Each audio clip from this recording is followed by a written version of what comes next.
Hi, this is Ren, and today we have a friend of mine named Eric, and we are going to talk about the new Ghostbusters film. As you may have heard on my podcast with Casey, I was not a big fan of it. However, Eric did like the film, so I wanted to have a conversation just to kind of gauge what he liked about the film and have a civil discussion, since apparently you can't have that online about the film in one way or another. You know, you either get called sexist or you get called a feminist social justice warrior trying to defend the film. So enjoy. So Eric, how are you doing today? All right, I'm doing pretty good. And I actually wrote up a little bit of stuff about this good, bad, and other.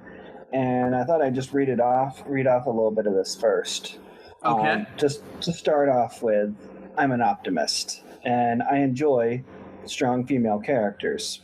But you got to realize I'm so easygoing. I actually did not hate, and I'm going to mention another movie here. I did not hate Battlefield Earth. So that just shows you how messed up my priorities are when watching a movie.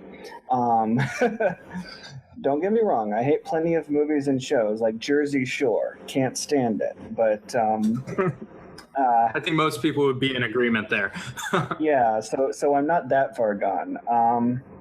But anyway, a couple of interesting things. I'm also so jaded that the idiotic characters on Ghostbusters actually came across as realistic to me. I've dealt with idiots, and the only real difference is that people are generally more spiteful. I didn't really see that much actual malice through the movie. Yeah, there are sorts of tones revolving around reverse sexism, but even the guy flipping the girls off and being crazy with it and everything, he didn't even come across as that mean until they tried to steal stuff, you know. But it reminded me, there was this one review of Idiocracy where it's like, it's a world full of idiots, but this review said they're not exactly racist and they're not exactly, you know, like they actually were pretty easygoing in Idiocracy. And that's kind of like, that difference in tone is something that I kind of enjoyed, I guess you would say.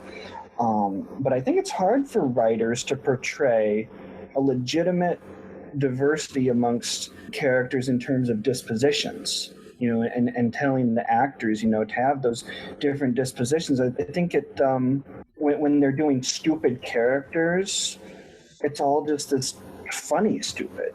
And do you know what I mean? Yeah. In the case of Ghostbusters, I felt that the idiocy was a little forced. For me, it didn't feel realistic. I know dumb people, but it didn't feel it didn't feel like it was servicing the film in any way, shape, or form.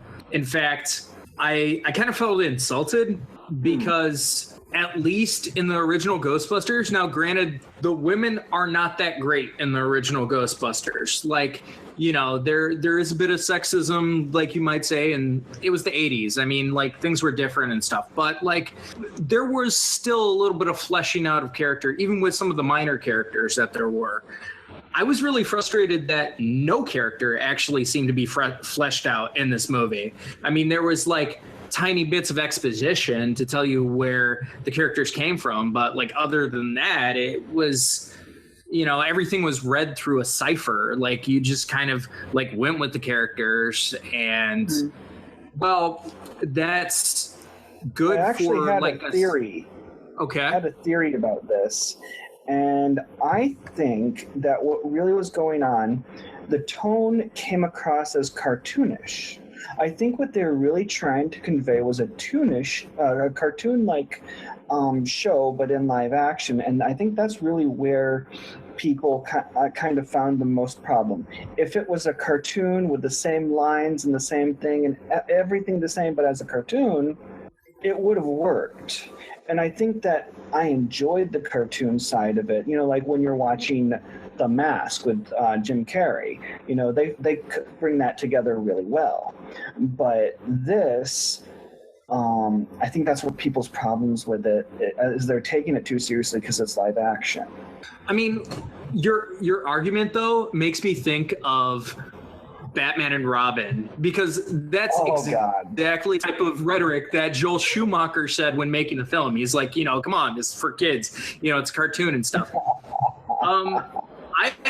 I actually think that this movie, if you're going to have the kind of raunchy style humor that Feig is known for, I think it should be a little bit edgier. The film felt safe in many terms, like even with its gross out humor, it felt safe. Like they were never actually challenged. Yeah, like I mean, the main characters never had to actually change a whole bunch, grow a whole bunch. And I actually saw another review where it says in the original it shows a montage of them going against ghosts repeatedly and actually growing better and better at it. And I think that actually made a valid point that these ones, they never actually go through any montage. They don't go through any growth in terms of skills. And so it makes the end scene where they're badasses seem a little forced, which I will agree with that. I'd like to share the review that I texted you, the little paragraph I texted you with the viewers for a moment, if you don't mind. Okay, that's fine. The spunky engineer was my favorite. I love that she was always coming up with new toys. The slapstick was accompanied by some good dialogue. One of my favorite quotes was, "She was doing an excellent impression of a deflating balloon." And the toys that they had, it made it a compelling point between the difference between capturing ghosts and defeating them. But I felt the characters did have some substance, some background, some reasonable flaws, and an overall balance. And despite the handsome guy being such a freaking idiot that it made me groan, I couldn't help but enjoy he was a part of the team. And I mean, I thought the plot kind of unraveled well. So once again, as I said, I'm an optimist.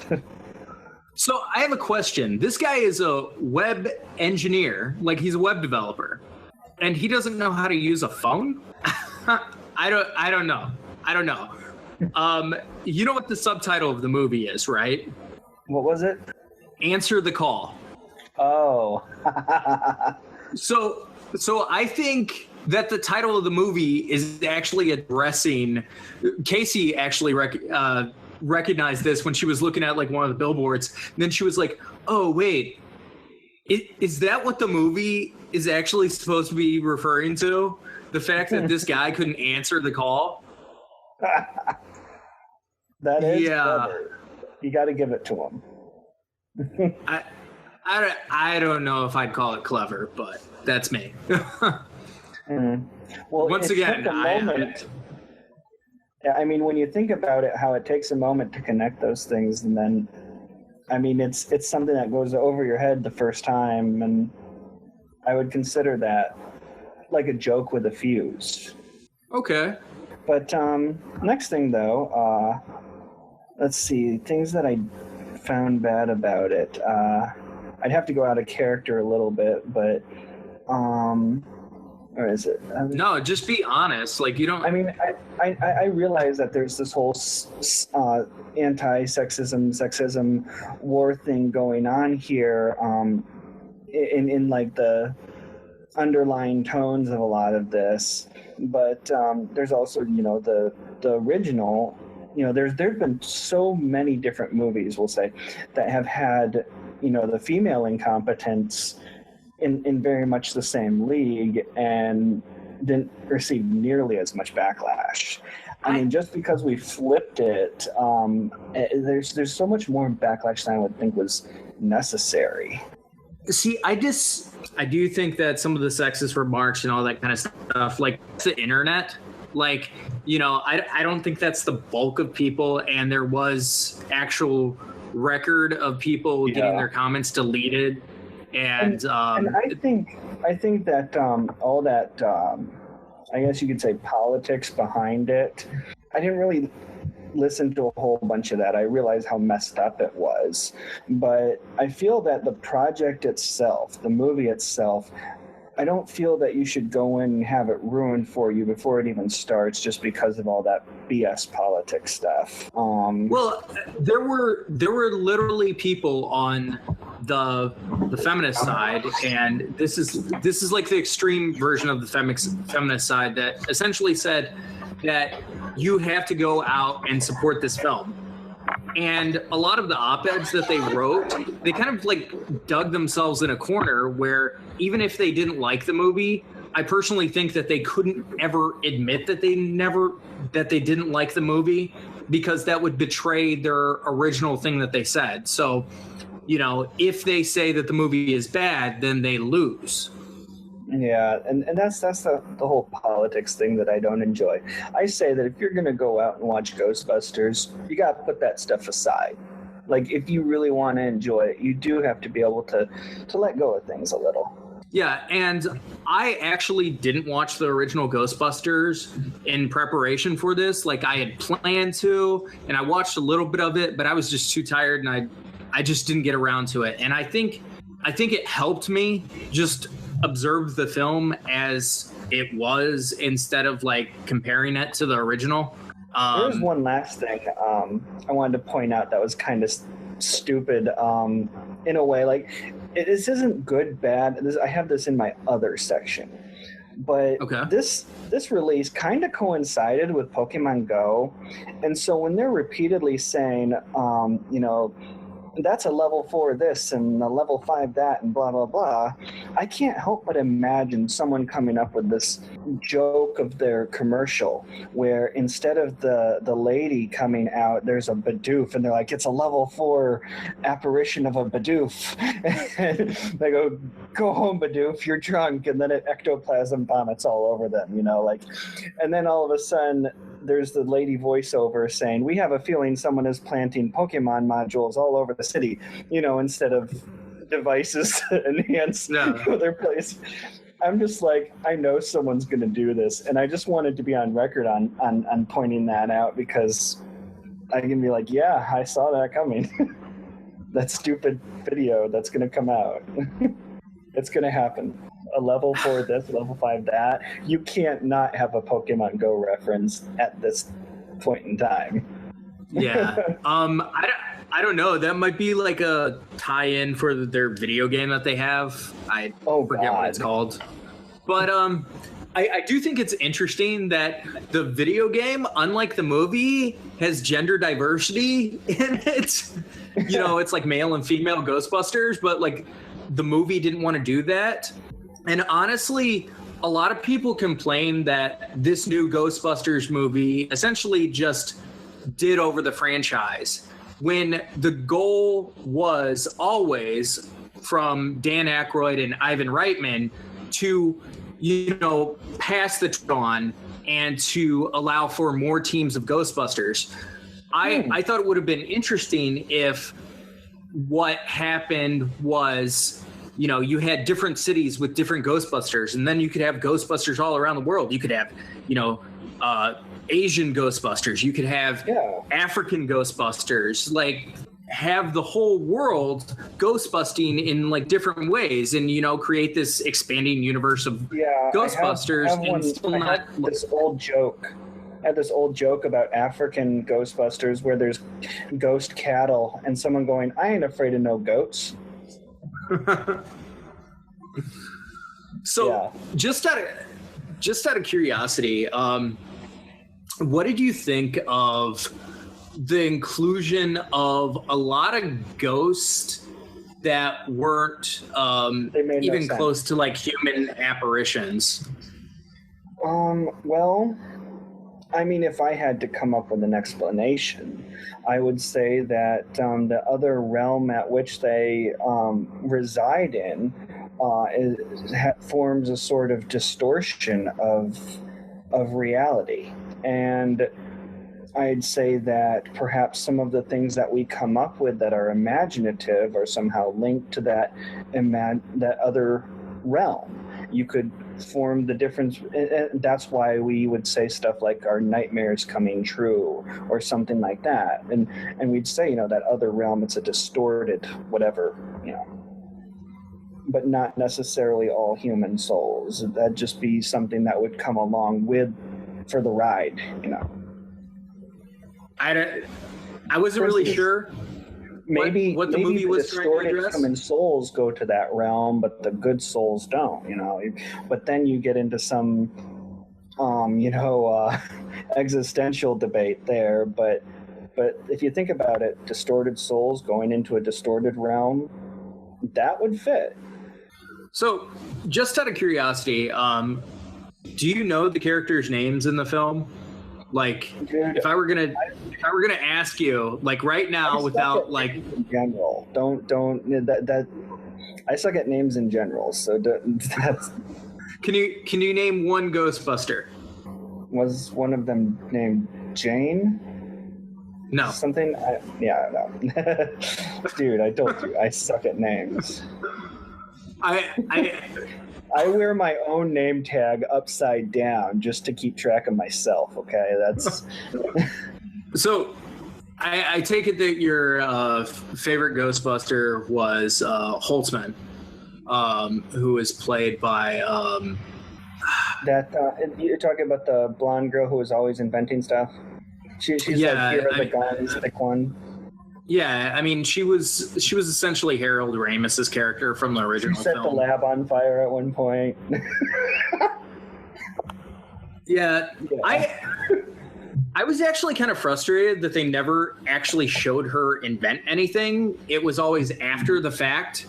In fact, a lot of science in the movie was like pseudoscience, and dude, we're talking about ghosts.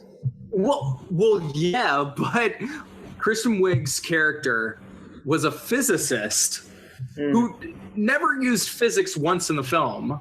I mean, this kind of harkens back to my complaint with the 2014 Godzilla, where you had one of the characters be a bomb disposal guy, and he never fucking does that. It's called an EOD in the military, but like he never fucking does it. So like, why did you make his job that?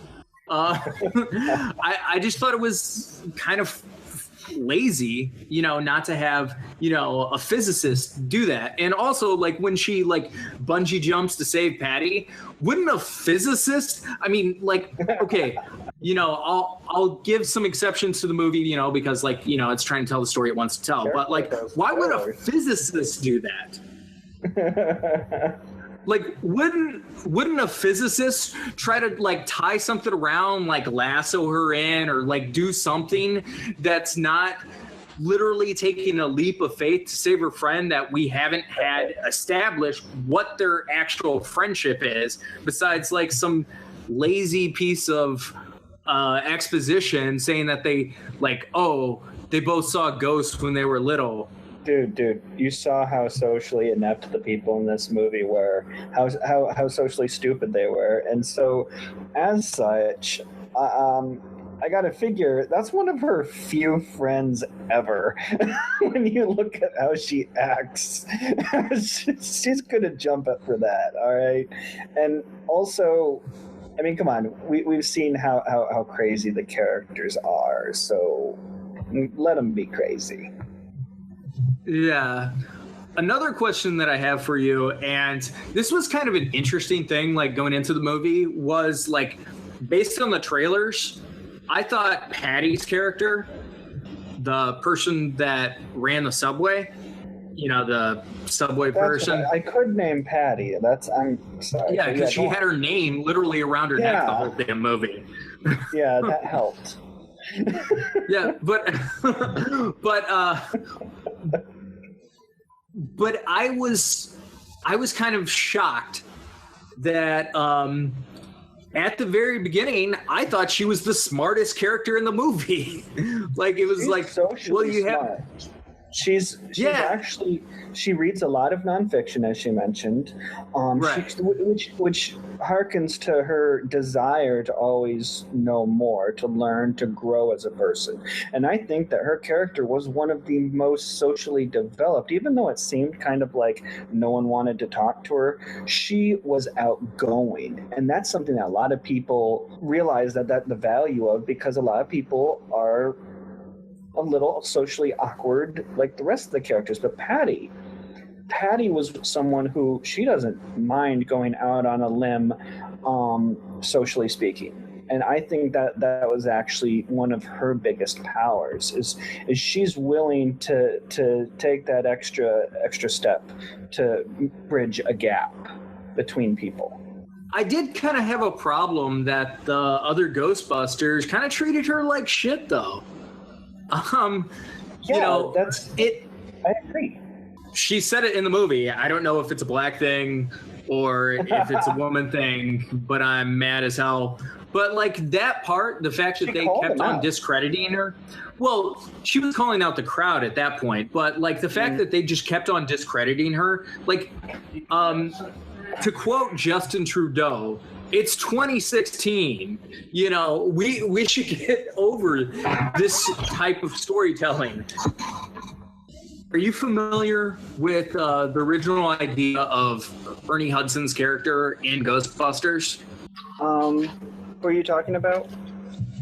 Ernie Hudson, the black guy in the Ghostbusters movie. Yeah, you mentioned that on your review. Okay. How he was originally supposed to have some military background. Yeah. And because it wasn't Eddie Murphy with the star power, the scenes got dropped. Yeah. I felt this could have been an opportunity to change that, but apparently the film didn't want to do that. Well, you gotta realize that no matter what the film is, there's always going to be a lot of stuff that could have been done. Well, to my knowledge, this movie is essentially part one of a Ghostbusters remake. So it's a 3-part remake, essentially, for the first Ghostbusters movie. So this like establishes that montage. Like this first movie fixes, quote unquote, fixes the problem where how did they get the fire station? So this is just the beginning. Pretty much. Even though they are way too powerful for me to believe it. In the original Ghostbusters, they were missing all kinds of shit at the very beginning. Are you like when they were What's that? Are you a god? When someone says, "Are you a god?" you say yes.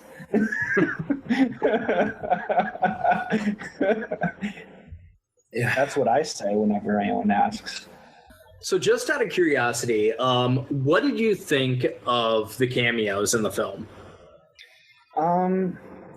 Well, for instance, Bill Murray's cameo is the most noticeable. And I mean, he was obviously supposed to be someone who, no matter what you brought up, he'd say, "Oh, that's fake." That was pretty obvious with his character.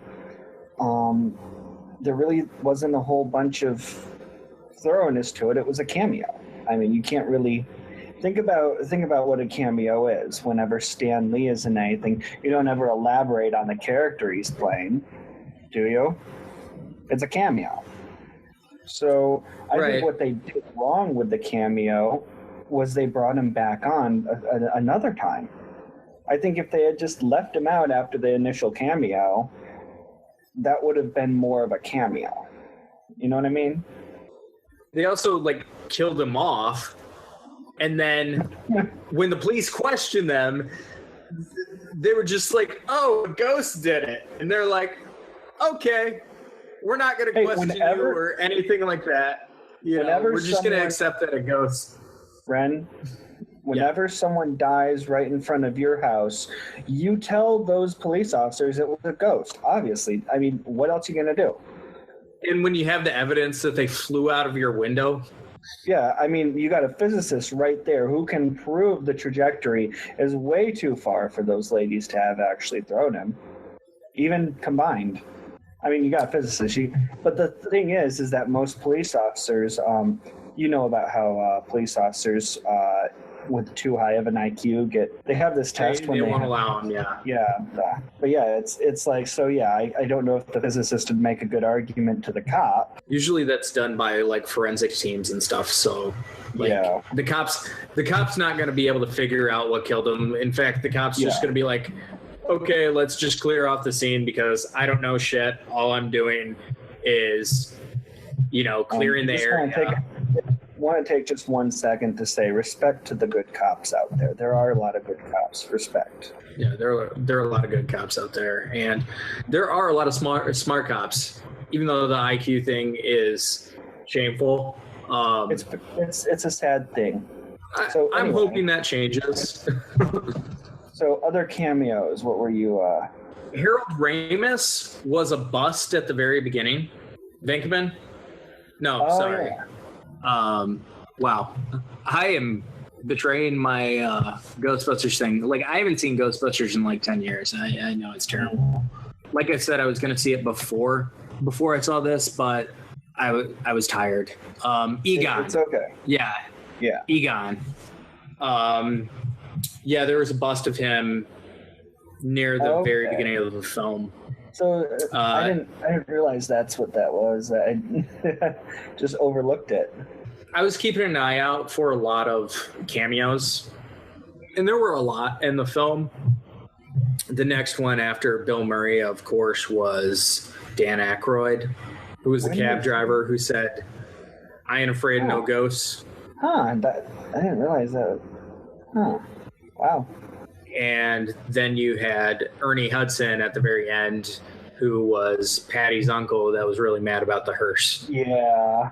And if you stayed to the end of the credits, Sigourney Weaver had a cameo as well. Oh, I didn't see that. You didn't see the credits? I didn't see the end of the credits. Part of going with family is that you you can't set your own schedule. Okay, so just out of curiosity, during the scene where, what is it, Rowan was his character? Oh, I can name another. The bellhop guy that turned into like the evil ghost. Hey, keep the spoilers to a minimum. Keep the spoilers to a minimum. Why? Oh, I thought we were going. Audiences. Okay, yeah, all right. No, I thought no holds bar on spoilers. Oh, okay. So what about the bellhop? Okay, so the bellhop, he had a dance sequence. Well, wasn't that remember Kevin? Yes.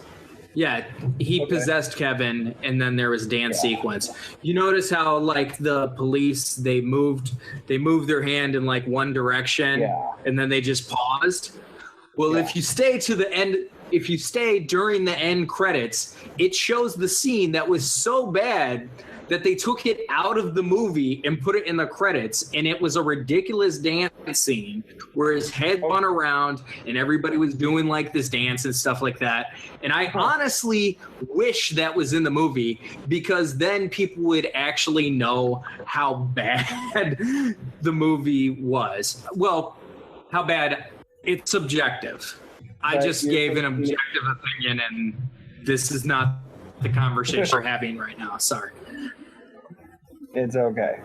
I don't think I've exactly made a good argument about much anyway, but I think there's a lot of good and bad going on here with the movie. I want you to emphasize the good, because like I'm really grasping at straws. I thought the quick joke was kind of funny.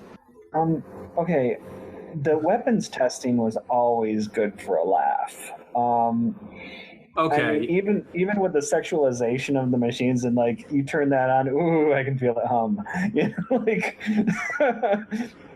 But. Oh, and what was it? The PKE?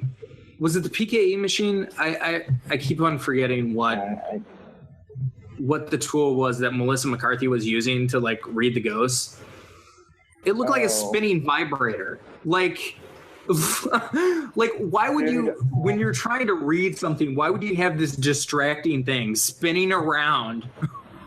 Well, I could give you a theory behind that, or we could talk about Kevin's. No, give me the theory right now. Give me the theory, because I'm curious. I would just go. It'd have to do with interaction with the matter around it. The spinning thing would be what interacts and actually gathers the data. So you're kind of talking like I forget what it's called, but like there are like these tests that people do with like pendulums. Okay. And like they'll hold their hand still, and then the pendulum will start moving, and then they're like, oh, well, there's spiritual presence because the pendulum's moving. I'm not going with that one. No. That's too pseudoscience for me. I'm saying that if there's something in the air that's Ghostbustery, if there's something in the air that's ectoplasmic and you got this thing on there, once it does start sensing stuff, it'll probably spin around to get more information about it. But when that stuff's not around, you don't want to waste a whole bunch of energy on the thing or whatever. But I guess it just kind of like, I don't know, it's just for collecting data. So you'd want it active when that presence was around. But would you want it bright and glowing red? I don't know how it works. I'm just saying, like, but anyway, I do want to talk about. And the movie is based on science to some degree, and they could have used all those scenes of exposition and potty humor jokes. Here's what it would look like. Here's what it would look like if they kept it more scientific. You'd have things shaped like walkie-talkies that you really wouldn't know whether or not it was actually a cool sciencey thing if it wasn't glowing and spinning. It's all about making it look good. That's why it's glowy and spinny. If you just have them walking around with these boxes of different sizes for stuff, you wouldn't know if it was sciencey without seeing all the little wires and stuff. And it's aesthetics. That's what it is. Okay. You got to have aesthetics to sell toys. I have another question. Why do you think that ghosts can actually be filmed?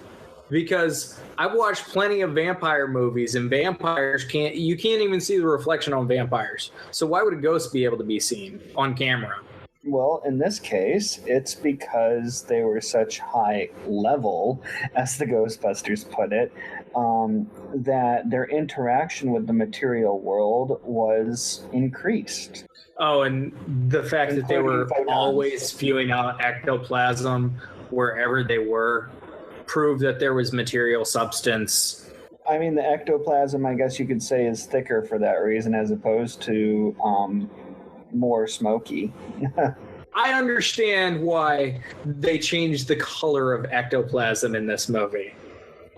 Just to put it lightly. Oh, wow. But yeah, let's gloss over that one. What's that? Let's gloss over that one. We don't need to hear about how happy those ghosts are.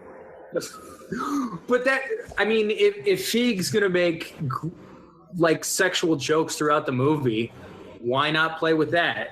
Oh, maybe it's a PG-13 movie and you can't make those kind of jokes in a PG-13 movie, I guess. I really want to get to the interview with Kevin that they had. Yeah, let's get to the interview with Kevin. Okay, so the hipster glasses without any lenses. Like when don't forget the fedora. Oh God, no! But see, he had a fedora. When he reached through his glasses to wipe his eyes, I lost it. I'm just like, oh my God. And he's like, oh, they kept getting dirty.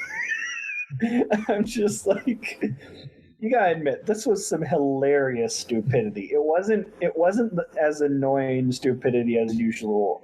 It was at least it was hilarious. You thought that was hilarious?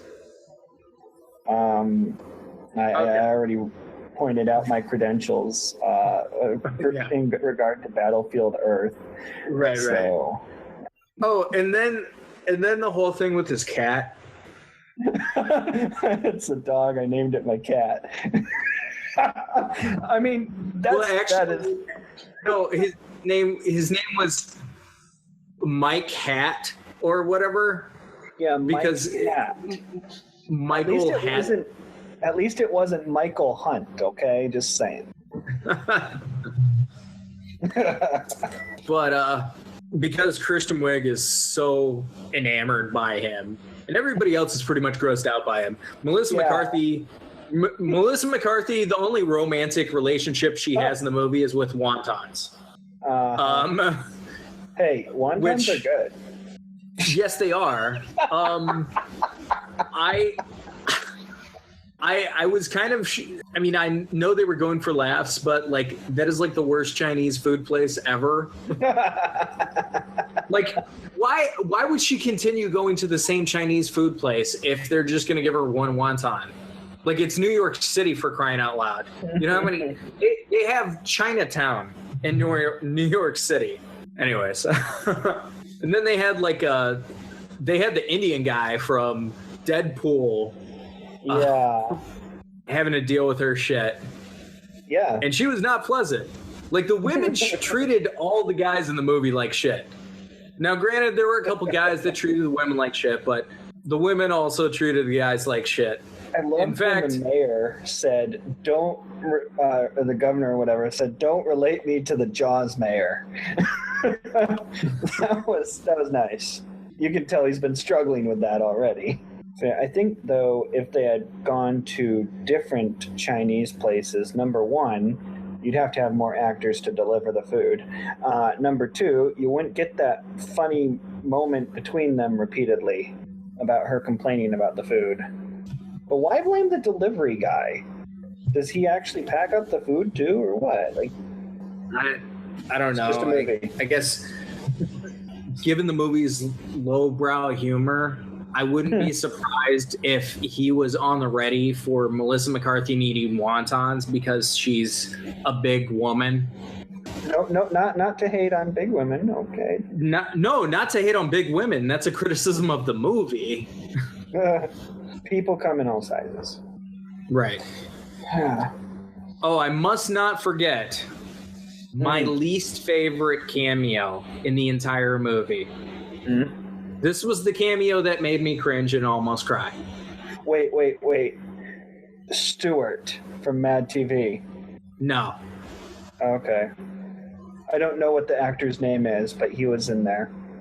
Michael McDonald, I think, is his name. Okay. The guy that was talking about, like, I cry like a little girl. That crazy scream, yeah. Okay, what was... I didn't find that laugh out loud funny, but I thought that was a little funny just because, like, I like him as a comedian.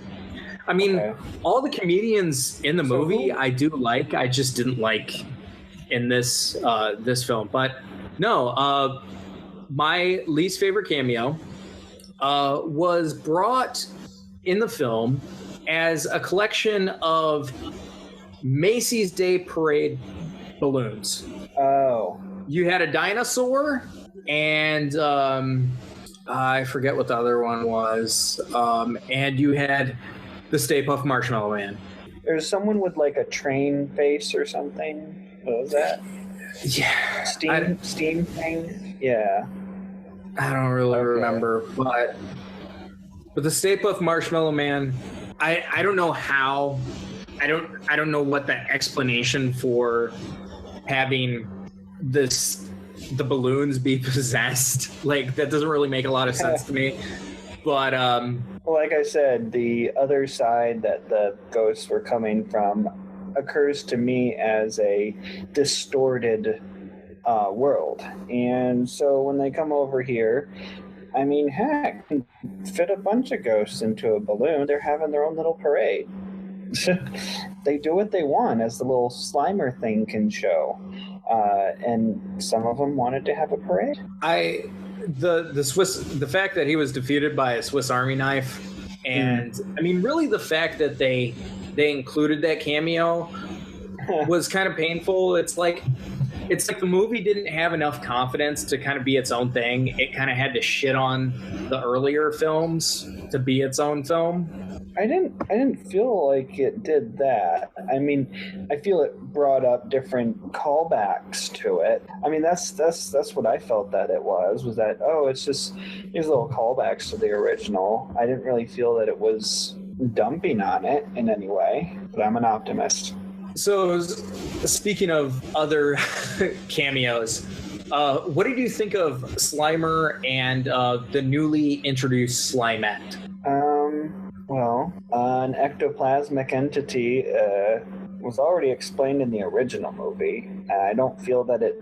When I already told you that I feel it's a distorted world that these things are coming from. An ectoplasmic entity seems like the natural response, but the fact that it so easily ended up with a Slimette out of nowhere, I mean, I guess that's more aesthetics. I think that's something they threw in there because it looked funny. It did kind of remind me of Married with Children.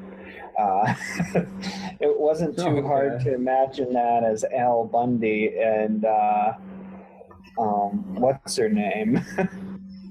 Yeah, that's what came to my mind every time I saw those two, was that it was the Bundys from Married with Children. Mostly because my family's been watching that more lately. So I miss shows like that. I'm a mathematician, and my family does not pass the horizontal line test, which means they are not functional. But what's the horizontal? What's the horizontal line test? Whether or not something is a function. My family is not functional. It's math humor. Don't worry about it. Okay, so yeah, I'm studying to be a math teacher. I have to have these math jokes at all times.